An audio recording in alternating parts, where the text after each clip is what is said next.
They say performance has an expiration date, but what if they're wrong? No matter where you start, the goal's the same: to be better, stronger, wiser, bolder.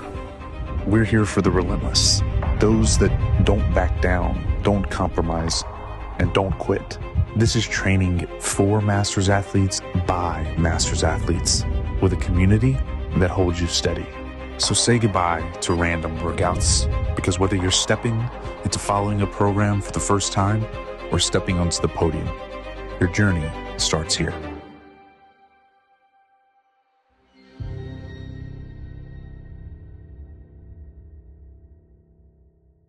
All right, team, welcome to the Boulder Athlete Podcast. I'm Josh, and I am here with David Santa Cruz Borgstrand, who is many things. David, I'm going to go through a couple of things here now. I'm going to give you your good intro. You're 43 years old. You're two-time Games qualifier. You were at the Games last year. You've qualified this year. You are living in Sweden. You are a former elite national level Muay Thai competitor turned instructor. Now you're a dad, you're a fellow podcaster, and I'm really grateful that you made time to hang out and chat it up and share a little bit more about your story. Thank you so much, man. It's a pleasure and honor to be here. Right on. Well, I don't know how quite far apart we are in terms of time zones, but it's morning by me. I think you've already gotten 2 workouts in today, and what time is it by Yeah. you? So I'm 6 o'clock in the evening. Well, thanks for carving out some Saturday evening time for us. Yeah, no worries, man. You look like you're hanging on the resort. Yeah. But this is just you're chilling in the backyard right now. I'm chilling. I'm just chilling in the backyard. I mean, I love spending time home. Like I told you before, like I live in a small village in the south of Sweden, out in the woods. I mean, I'm surrounded by lakes and forests as far as the eye can see, and I absolutely love just spending time at home. I have my gym just close by. I commute for work, Hmm. but it's just like a 40-minute commute daily, like back and forth. But other than that, I just love spending time in my village, just being home. What do you do for work, David? So I'm a family therapist, psychologist. I work for the social service in the section or the unit that I work for is an early preventing stage inside of the social service, so to speak. I work with parents that have kids between 6 and 21 years old. And I mean, it's an early preventing stage. So I don't work with like drug abuse or drug addiction or like people like youth that are criminals. So I tend to work more towards families that have children with ADHD, autism, or the parents maybe have ADHD, autism, or something in that spectra, right? And Hmm. or parents that have like a hard time communicating with their kids or are in the hard time communicating with themselves, you know? So that's my this is my work is it's actually one of my biggest passions in life. I absolutely love what I do. Man, let's see, where do I want to go with this? I have a huge interest in psychology, human psychology, behavior psychology. I consider myself a people watcher, essentially like just very Yeah. observant. And so through the years and years of observation, you really start to pick up like, hey, these tics or these mannerisms, or why did they do that? Oh, this is probably a result of these behaviors or this background. And you start to make a lot of connections and you kind of understand how people tick. And you can say, like, okay, those outcomes or those behaviors may have been a result of this.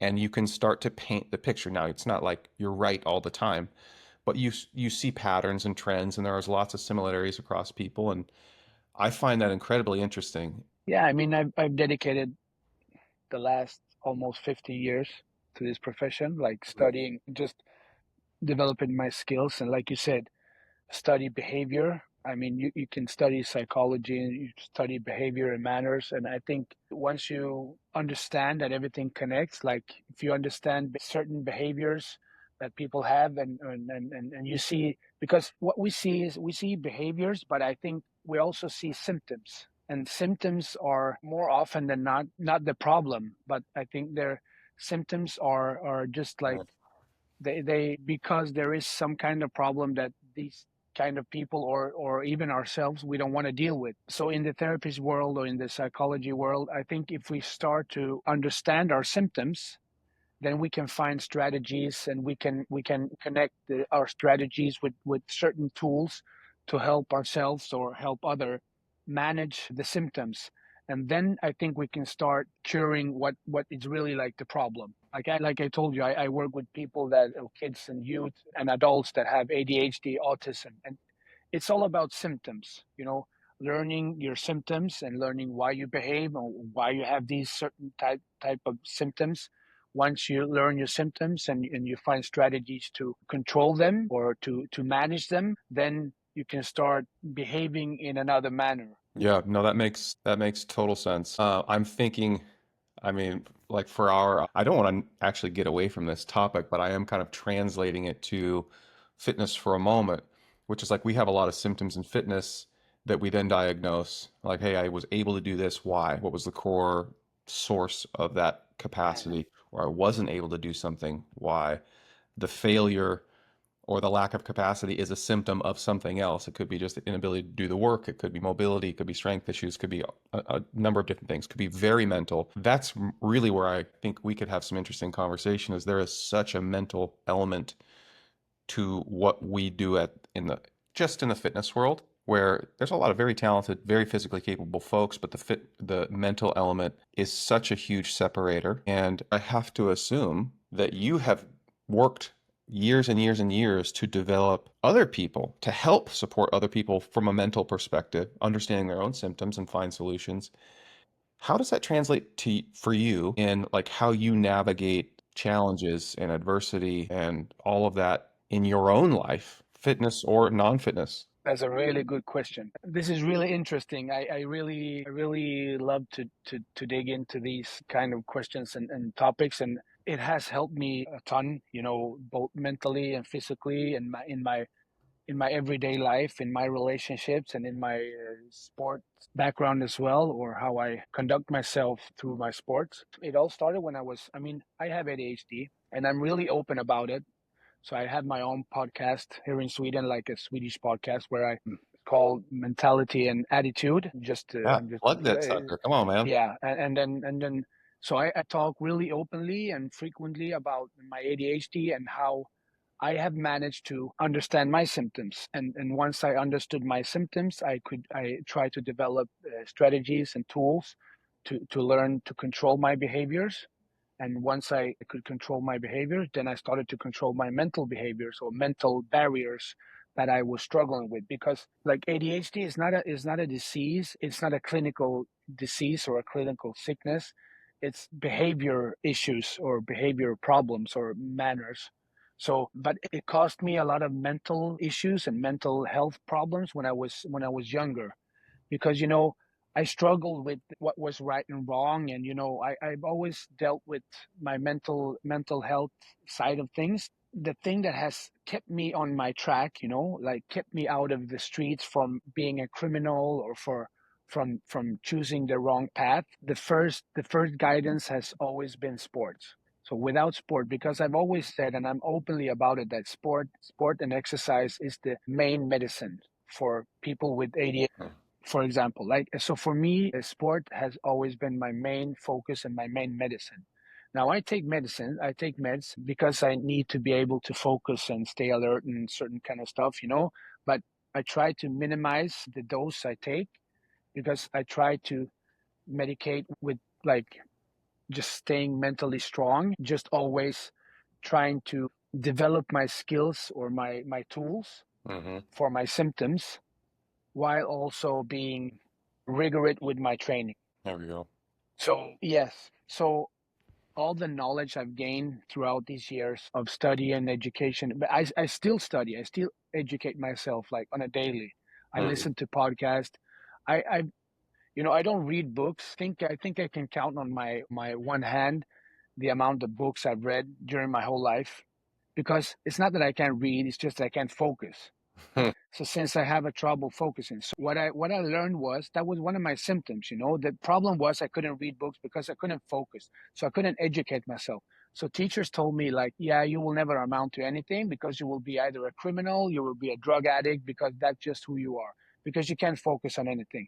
So I said, okay, I'm going to prove everyone wrong. Yeah. So what I did was I found a way to educate myself. So I studied on distance, which meant I could I could download all the books, all the education books I needed, and just listen to them on the sound book. What meant for me, that meant I could go out for a run. I could go Mm. out and run for 2 hours. I could sit on a bike for 3 hours and just listen to the sound book and just get all the information in. I could go for a walk. Like I walk 6 hours a day, just educating myself, Hmm. just going through classes. It can be a superpower, right? It really can be a superpower. And what I think especially is a superpower is the daily exercise of overcoming what feels like a challenge. Like people will say, "Hey, you're at a deficit." And okay, let me prove you wrong. So now you're going through that exercise mentally and emotionally to overcome what is in some cases a physical challenge and a psychological challenge, but also people are putting this challenge in front of you and making the challenge bigger than it really needs to be, and you have to overcome that as well. And so you get really good at overcoming and battling through and managing adversity and just navigating that on a daily basis to the point where it really does become a superpower. And so when adversity strikes in life,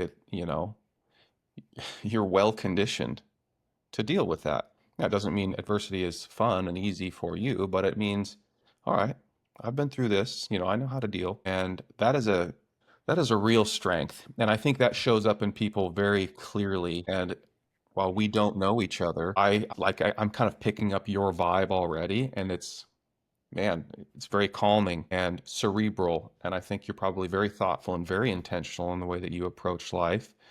And I think, I want to add you to my circle because I think you would be good for me. And I bet the people that are around you appreciate the kind of energy and thoughtfulness that you bring to them.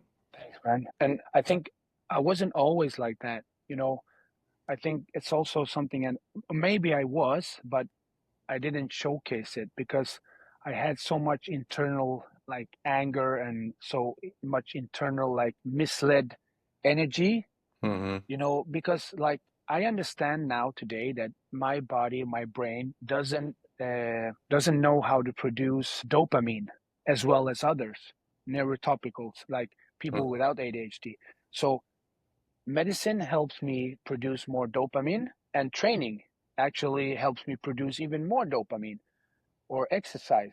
So once I figured out that, and that wasn't that long ago, I mean, it was like 15 years ago, but I was also living a life where I've always been like calm and, always been aware of my surroundings and my situations, but I've always been really impulsive. So I've always been really humble and showed people respect. And, I've always been try to be good to those around me, and try to take care of everyone around me, because I really try to spread joy and love. I love to hug, I love to be physical, but I'm really spontaneous. I can't always control my impulses. Mm. So I could be sometimes I can be too close. I hug people without even knowing them. It's just because that's just who I am. I like to hug people.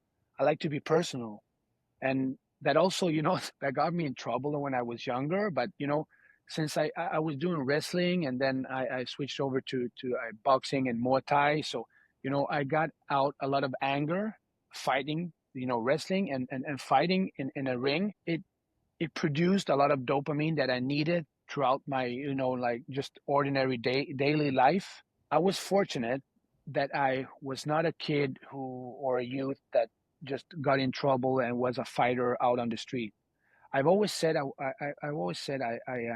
am a fighter because I've always fought my way through life mentally, Hmm. physically as well. But I've always been a fighter. But I've always been a fighter inside the ring. Outside, I I I've never had the needs or the urge to fight, because I got my dose of fighting inside the Yeah. ring and in training. So outside, I could just try to develop my personality and try to be like a better version of myself. And I think we both know like it's a personal development, it's a long life achievement, and we'll never get there. But I mean, we can always get like one step closer every day. And I think there's also something that has to do with my work. I'm a father of two. I'm a husband, and I run my own Muay Thai gym, soccer coach for my kids and their soccer team. I help out. I try to live the way I teach. I try to be like at home. I'm a father. I'm not a therapist. I'm not a psychologist. At home, I'm a father.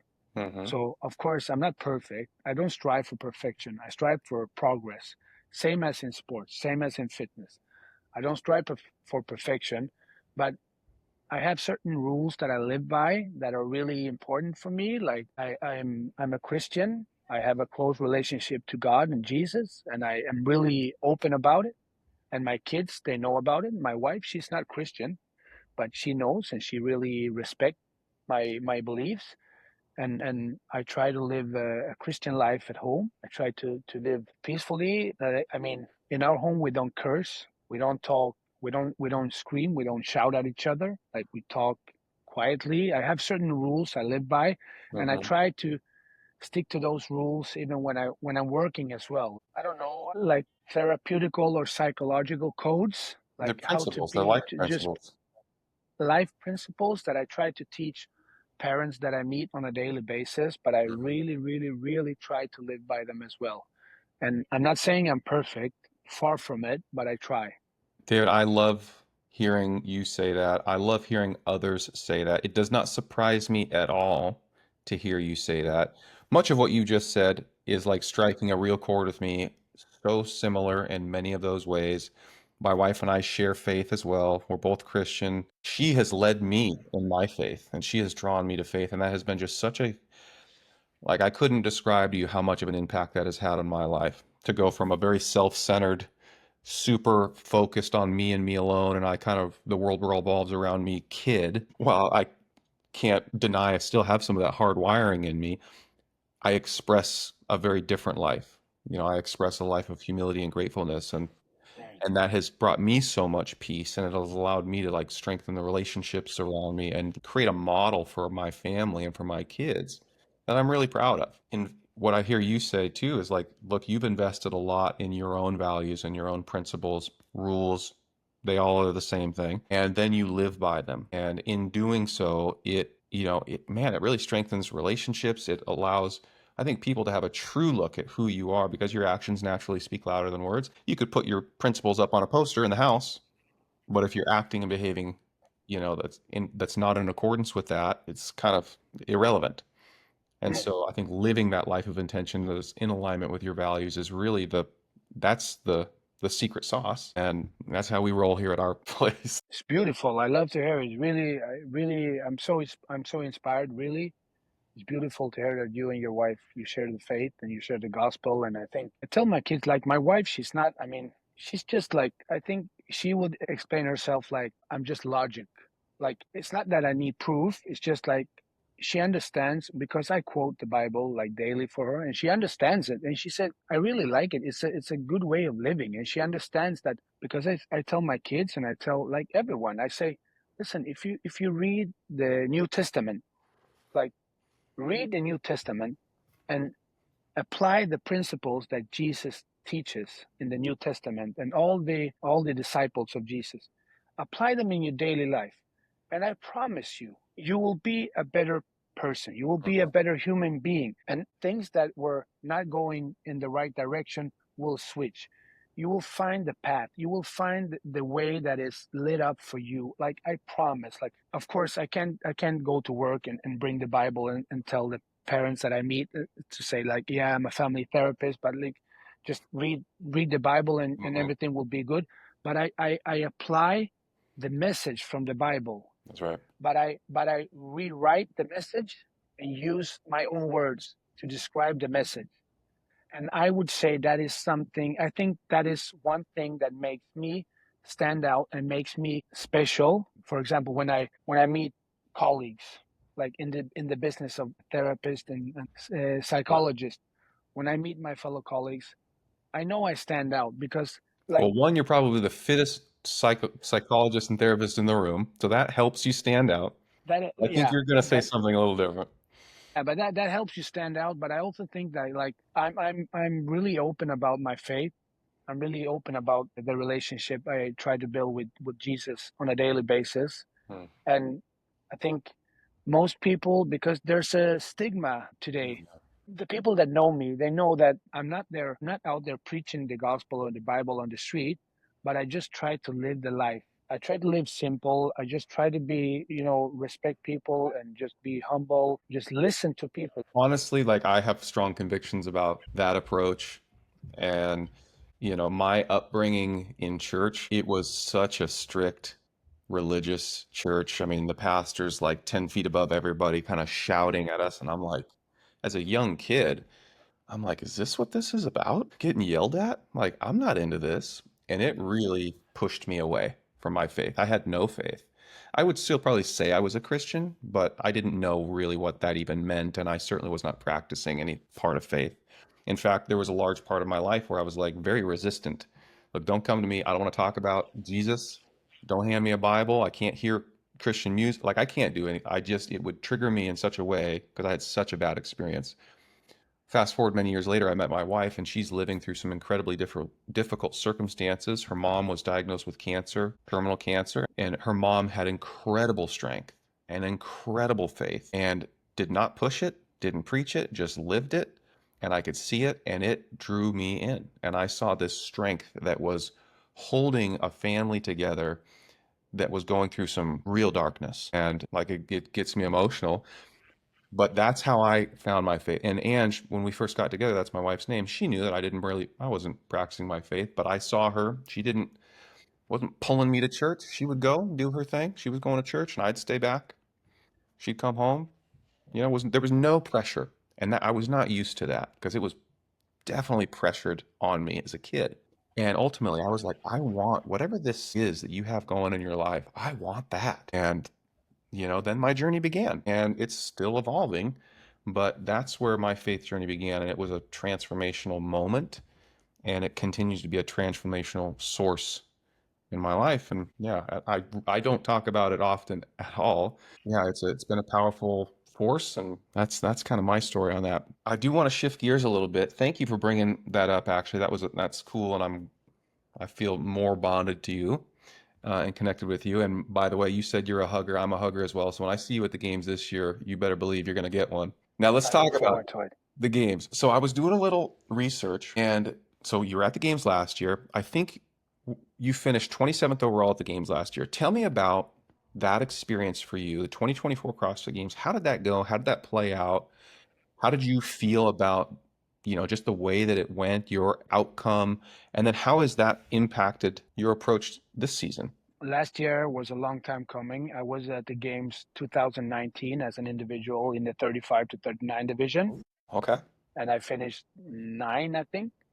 Uh, Wow. That's great. and then, yeah, and prior to that, I was at the Games 17 and 18 in a team. So 2 years in a team, and then 19 as an individual. And then it's just, with all the stuff that happened in the world, it was just a long time coming.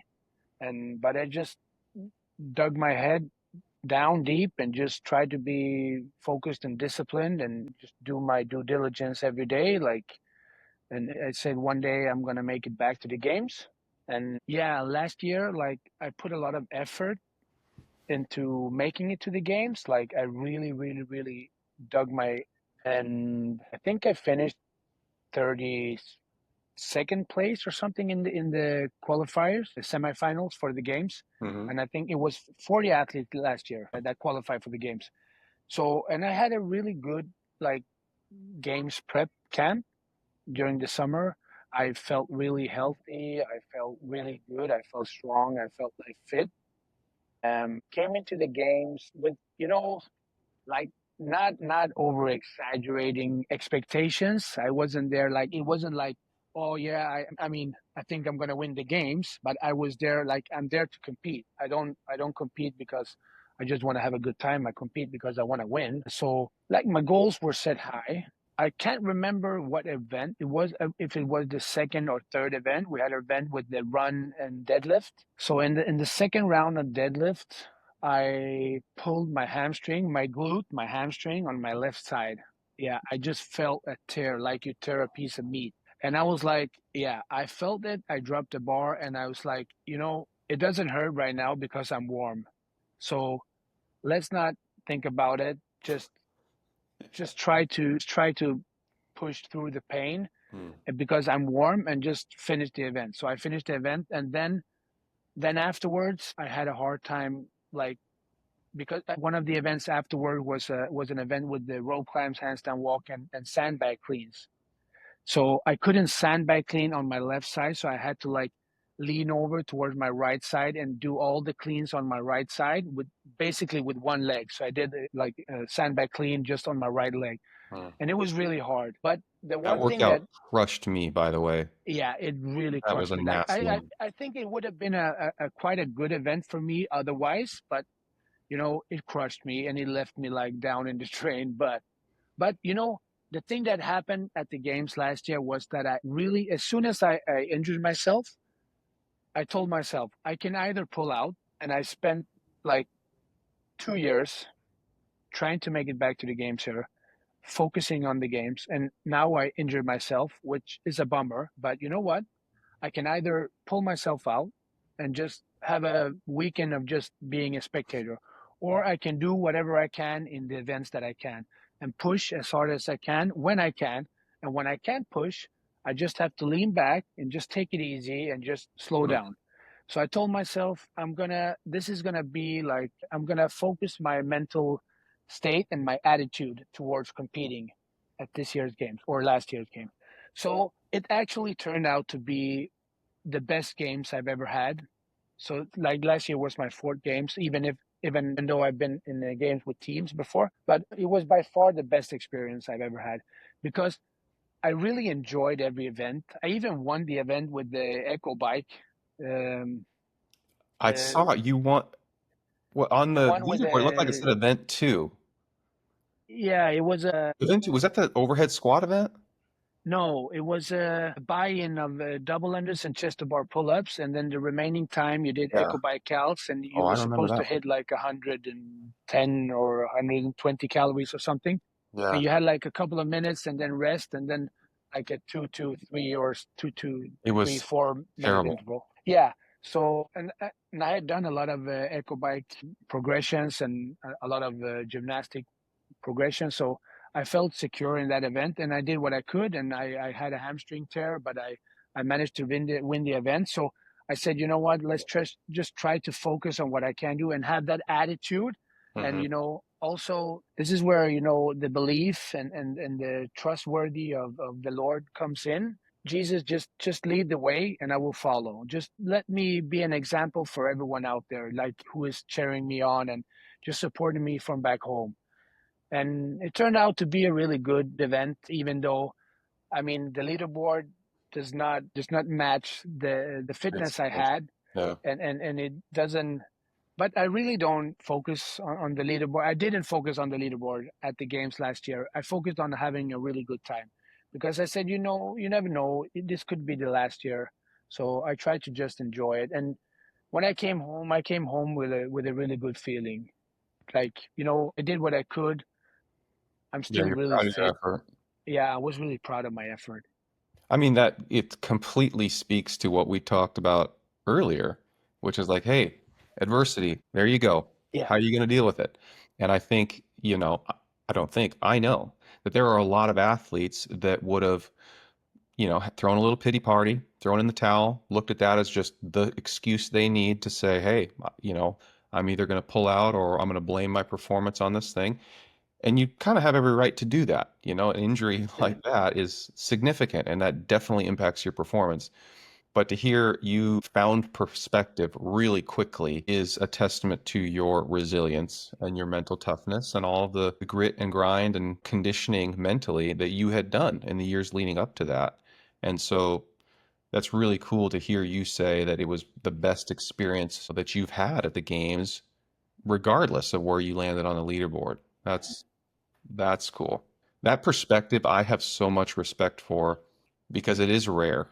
I think for someone like you, it's so instinctive What I just said, I believe is true. I think for someone like you, it's very instinctive. I feel similarly for myself that it just kind of is the way that I am wired. And so part of me has this assumption that that is true for everybody or a lot of people. And then I find in many cases, well, actually, no, it doesn't seem to be that. And you see that there isn't the resilience there that you assumed would have been there for that person. And there isn't the mental toughness or the emotional maturity that you kind of hoped would be there. No, no, okay. So to see it and recognize it and observe that in others, I just have so much respect for, and no doubt that's a huge reason why you've accomplished what you've accomplished. Yeah, it turned out to be quite a good season after all. Yeah, so tell me about this I mean, season now. By the way, I also looked at a semifinals leaderboard. You and I were separated by 1 point. You were in yeah, we fifth. were. I was in sixth. That was a cool surprise this morning when I saw that. So tell me about how semifinals went for you and like what's your approach leading up to the games this year? Oh man, just a quick update from last year. Like after the games last year. So after the games last year, I took a month off. Like I just moved around for. I came in the gym every day, but I just set a clock for 45 minutes. And when that when the timer hit, I was finished. Hmm. Wherever I was in my training, I would just pack up because I gave myself 45 minutes because I had the muscle strain I had to recover from. And also, the thing is, I have something that is called Meniere's disease. So, just a long story short, what it does is it gives me vertigo attacks. Oh, So I okay. struggle. I get in periods. I get the vertigo attacks and really like dizziness. So I struggle with a lot of dizziness Hmm. and vertigo attacks. And when I have those vertigo attacks, I can't do anything. I'm just laying still for between like 5 and 10 hours. I'm vomiting because I'm so dizzy. I can't walk. I can't do anything. And what this comes from, they don't actually really know, but it's like the pressure in my ear because I have tinnitus in my ear. So when the pressure gets too high, it causes an impact on your balance nerves, and Hmm. that's when you get the vertigo attacks.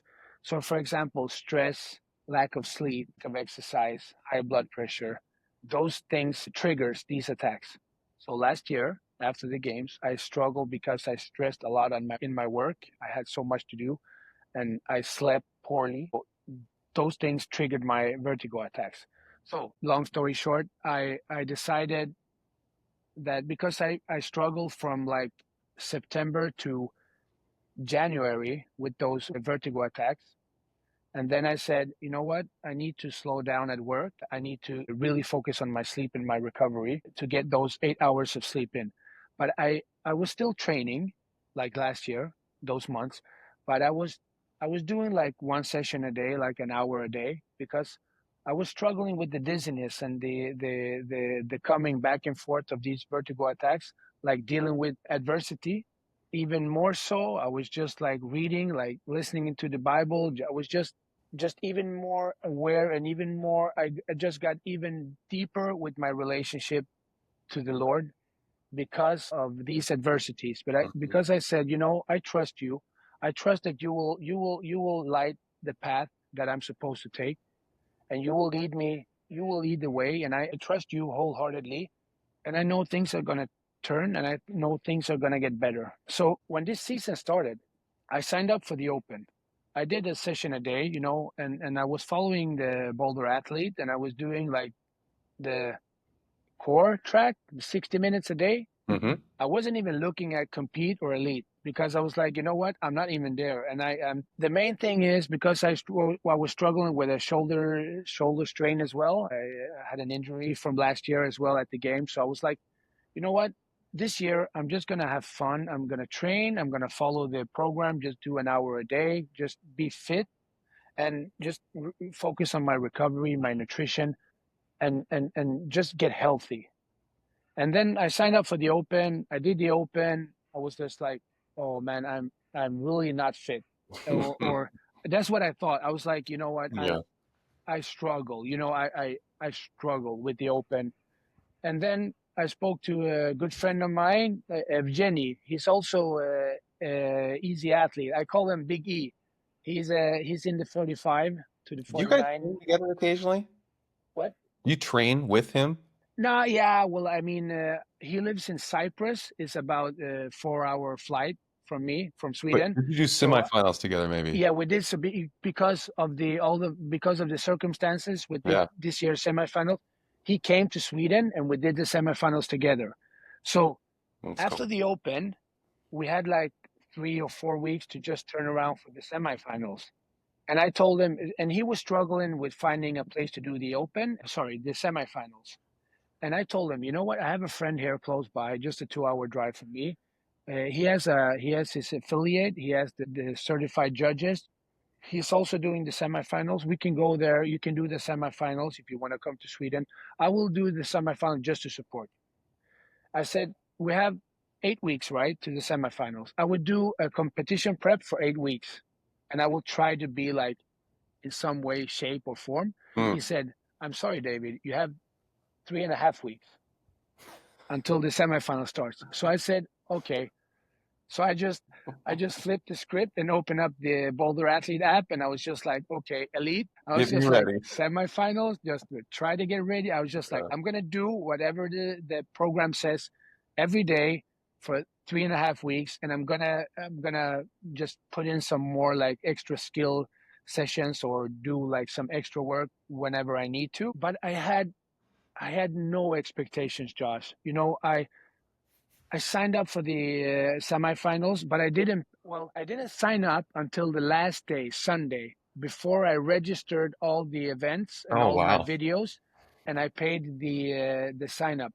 I did all the workouts. We filmed it. We did everything by the book. I went there with Ev, and I saw, oh hey, I beat Ev in this workout, and I was riding with some of our fellow athletes, you know, throughout Mhm. Europe and in the States as well. And I was like, hey man, my heavy 30 snatches, it's a quite a good time. It's maybe not a top time, but it could stand. And I was like, okay, so this workout, well, this is actually quite good, and I was like, hey, maybe I'm not that unfit as I thought I was. I'd say And you so. know, my shoulder didn't hurt, and I felt good. I haven't had a vertigo attack for months. You know, really dialed in with my sleep and my Mhm. recovery. And I was like, so I had, but I had like zero expectations, and I knew there were only qualifying 30 athletes this year. So I Yeah. was like, last year I gave it my all. I and I was like 32 points or something out from 40th place. So I was like, if I place top 50, top 60 this year, I should be really happy and proud with my effort. And then I woke up Monday morning and the leaderboard was live, even though it wasn't official. Yeah. And I was like, something's wrong. I'm in sixth place. This Yeah. is something because you know, Josh, I didn't scroll the first page. I opened up the app and I just scrolled up Yep. by the first page, just looking at the second page because I was just assuming I would find my name somewhere there. And then when I find my name there, I was like, I'm really that bad. I'm in the third page. I'm like, oh my God, this is, I Yeah. mean, jeez. And then I went to the first page and I was like, this is strange. Maybe I did something wrong. I didn't like officially sign up or something happened. And it's like sixth place, something's wrong. But and you know, and then it was back and forth with all the Yeah. community video reviews and stuff. And then somehow, you know, fifth place, and I was just like, That's I had no expectations. I put no yeah. pressure on myself, no stress. And I was like, okay, I'll just continue to follow the elite track and I will do whatever it says. I will trust the program. I will stick to it and I will just trust that it will get me as ready as I need to be. And I just said, this is another ride. I'm just loving, enjoying this entertainment. I'm just going to enjoy the ride. That is a really cool story. The same thing happened to me scrolling. You know, when the leaderboard, of course, you're like, well, where the heck am I standing? You're picking up some signals, you know, from folks like, I might be doing okay here, actually. You don't know where it's going to land. You look at the leaderboard, and you know, I've never been towards the top of the leaderboard. I've always been like towards the bottom, and so that's kind of I was going there, scroll, No, shoot. Uh-oh. Not good. And then exact same story. Hold on. And so that was a pleasant surprise. Now, I had different expectations than you. So your story is way cooler. You basically just hit the elite track, and which speaks a lot to the preparedness of that elite track. Like it's no joke. That elite track is hard, and I've had a lot of conversation about this in particular. Jason and I have been going back and forth on how we're evolving the programming, and that elite track is what it says it is. It's not for the faint of heart, that's for sure. And you need to be prepared and know what you're getting into to sustain that kind of volume. And especially right now, we're in this games prep where, yeah, what we're doing, I think, is going to be harder than what we do at the games. And that is also comforting because then you show up on the competition floor and you feel like, hey, I'm ready. And that's Yeah, I mean, we're more than 2 months out, and the program is already like it's hard. Mhm. But are you involved in the program as well? Like you work with Boulder athletes? Yeah, yeah, I'm on the team, So on the bullet team. cool, cool. So that's your like main. No, nobody's getting paid. This is fully passion project for all of Yeah. us. And we're just investing everything back into the Hey athlete man, and back into the I business. mean, thanks a lot for everything you do. I mean, really, it takes a team, you know. It And then truly does. And it's been, I don't know, it's a long story. And I've talked about this on previous podcasts, but the short version is like I've got my full-time gig and it's very demanding and it leaves me very little time. And, I go through all the emotional roller coasters that come along with doing that full time. But I have such a passion for fitness and health and people and, supporting people. And then, yeah, Jason and Aaron and Adam, they came to me and were like, hey, Josh, what would you think? And I was like, oh my gosh, that would be amazing. I would, in any way I can, I'd love to help. And so getting to do this podcast and just getting to share ideas and brainstorm and figure out how are we going to continue to grow our community? How are we going to take care of the people? We're going to invest in the people that are invested in us. And that's really like the mission. If as long as we do that, and there's 1,000 ways that we can showcase our investment into the community. But if we do that right, it's going to pay off for everybody. The business is going to continue to grow. The community will grow. The athletes will feel the way we want them to feel, seen and appreciated and all the things. And I think we're going to create the kind of community dynamic that we want. And you just do the right thing. Let's just do the right thing and trust that it's all going to work out. And so it's been a pretty cool journey, and I love doing this podcast because I get to now connect. It gives me a great excuse to connect with so many awesome people yeah, that happen to be really good athletes.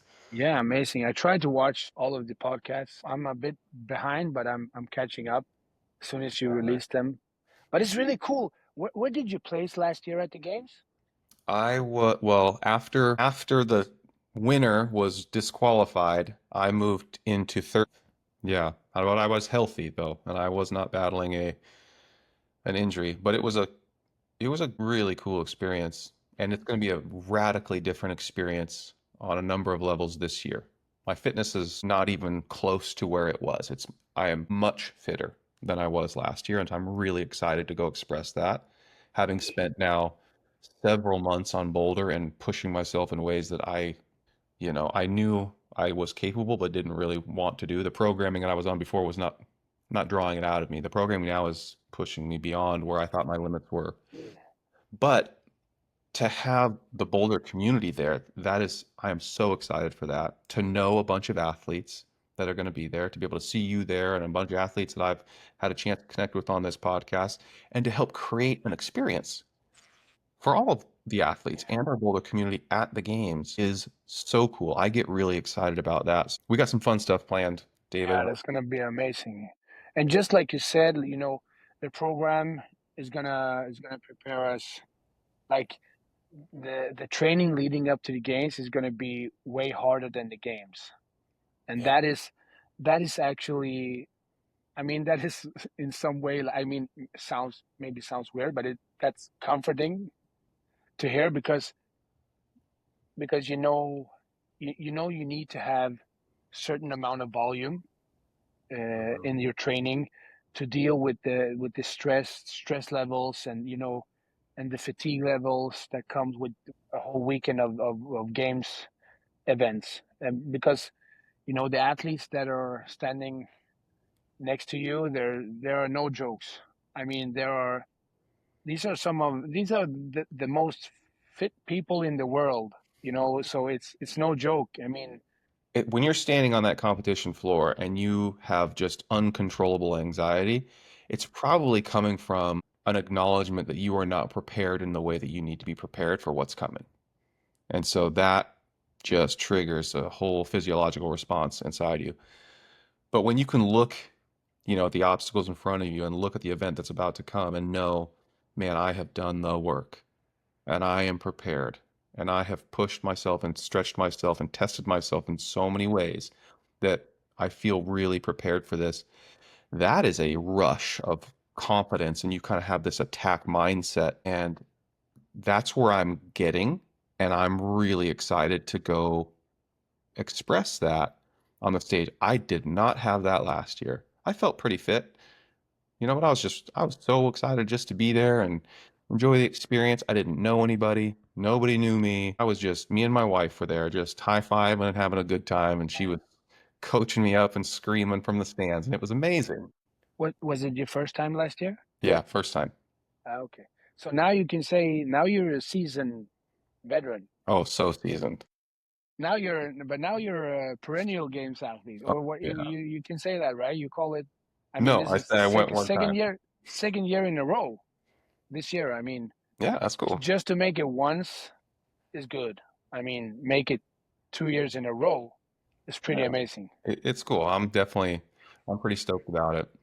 But I'm equally as excited as, a number of the selfishly the Boulder athletes that are going, friends of mine that I've worked and trained with for a long time and known throughout the years, that I'm just excited to see them achieve it for their first time, and then to be helped, part of the supportive experience for them is cool. And now, David, like, I'm stoked to see you there, and I'm stoked to see Daniel Dabrowski, who I just had on the podcast last week, 15-year-old teen who's also going to be there, and then the many athletes that I've interviewed since, and it's going to be a really It's gonna be amazing, and I really look forward to like the Boulder community, the athletes, like sharing just the experience outside the competition floor, at the Boulder booth, because I yeah. assume you're gonna have like a stand or a booth like you had, like, well, like you had, yeah, like you had last year. Last year I just walked by like all by myself. I was like, yeah, maybe like next year maybe, but this year, I think it's also a good way of dealing with stress, also to just stress down and just meet fellow athletes and just maybe just sit down and talk and just talk about the events. Because I know everyone is stressed out, and everyone is there to just participate and just try to win. We're all athletes, but at least for me, if I can just be in my normal, like try to have like a normal environment, just talk it out, and just, I think that keeps me more relaxed and more sane throughout the weekend. So 100%. I'm looking forward to seeing you all. It's gonna be cool. Thank you again, David, for making time for this conversation. Of I'm course. so glad that we connected, and now it's going to add to the experience of the games even more, knowing that you're there and we'll be able to share that and experience the floor together. That's going to be pretty. Absolutely. Pleasure is mine. I'm thankful you reached out to me and gave me the opportunity. It means a lot. And Yeah, it's me gonna too. be cool. I mean, we just finished just right next to each other. So we're gonna start in the same heat. That's right. I know a lot of the athletes, because I've been competing with some of the athletes for many years, and Mm. I've seen them like throughout competitions in Europe. I think I thrive when I'm surrounded by, really, really good athlete, because I mean, of course, I will always do my thing. I have my game plan, I have my pace. I mean, whatever. When I'm standing or competing next to someone who is really, really good, we all help each other get better, because we really bring out the best of each other in every event. And I think that is so cool. Well, I'm honored to be able to share the floor with you, and I'm looking forward to it. I wish you the best of time leading up to the games. I hope you stay healthy, and I hope you can come to the games really, really, really fit, so we can share the experience in the best way possible. Well said. Right back at you. Thank you so much. Team, thanks for checking out the Boulder Athlete Podcast. We are so grateful that you did. Wherever you're watching or listening, please like and subscribe so we can keep bringing you more stories from this great community.